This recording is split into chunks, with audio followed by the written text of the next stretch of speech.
உங்கள் favourite TV ஷோக்களை இனி miss பண்ண தேவையில்லை. ஜீ5 இல் முற்றிலும் இலவசமாக காணுங்கள். இங்கேயும் எப்பொழுதும். பத்மா ஜோசியரை பார்த்தாளாம். சீனுக்கும் மாயாவுக்கும் இந்த மாசமே கல்யாணம் நடக்கணுமா?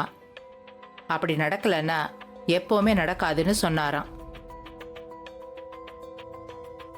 என்ன பாட்டி இப்படி சொல்றீங்க?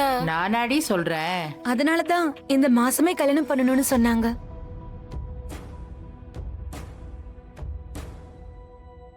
என்ன இவளே கல்யாணம் பண்ணணும்னு சொல்றா?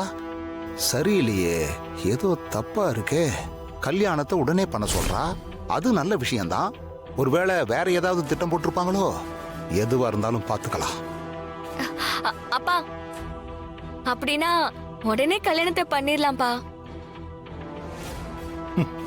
பத்மா சொல்றத கேட்டா உடனே கல்யாணம் நடத்தணும் போலதான் இருக்கு.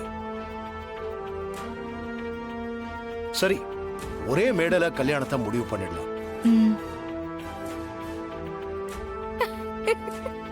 ஜானகி வரட்டும், அவகிட்டையும் பேசிடலாம். மச்சா, அப்ப 2 கல்யாணம் நடக்க போகுதா? அப்ப ரொம்ப சந்தோஷம்.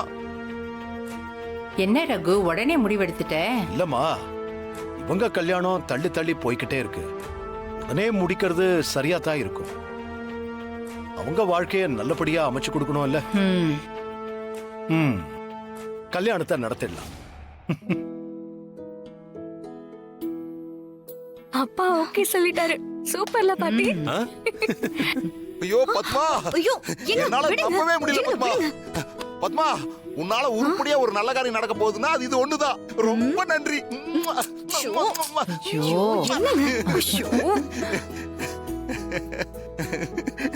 தேங்க்ஸ்மா. நல்லா இரு, நல்லா இரு. மச்சான், மாமா நின்னுட்டு இருக்கீங்க. டைம் ஆகுது, வாங்க. வாங்க மாமா போலாம். வாங்க. அக்கா வரேன்க்கா. பார்வதி வரேன். சரிங்க பாட்டி. எனக்கும் மாயாக்கும் ஒரே நாள்ல கல்யாணமா?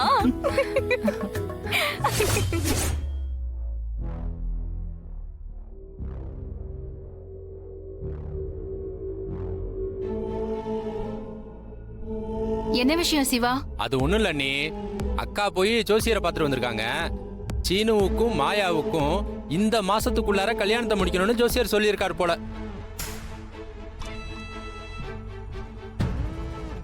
அண்ணனும் டக்கு டக்குன்னு பண்ணிடலான்னு முடிவு பண்ணிட்டாரு.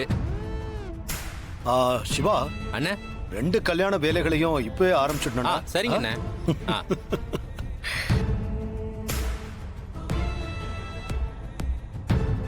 பத்மா, கொஞ்சம் இப்படி வாயேன்.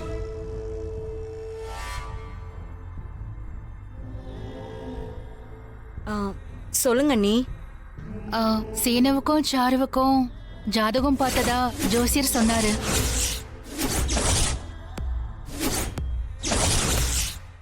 ஜீ5 ஆப்பை டவுன்லோட் செய்து அனைத்து எபிசோடுகளையும் இலவசமாக பாருங்க.